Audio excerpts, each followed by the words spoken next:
Please subscribe and you can download this code from description below. In Python, a function signature refers to the way a function is defined, specifically its name, parameters, and return type.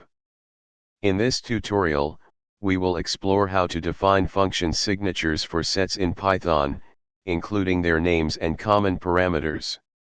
We'll also provide code examples to illustrate their usage.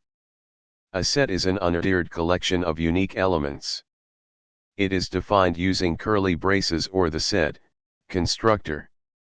Sets are commonly used for tasks that involve handling unique elements, such as removing duplicates from a list or checking for membership in a collection. In Python, there are several built-in functions for working with sets. To define a function signature, you need to specify the function name, its parameters, and the return type, if applicable. Set creates an empty set or converts an iterable to a set. Example: add adds an element to a set. Example: remove removes an element from a set, raises an error if the element is not present.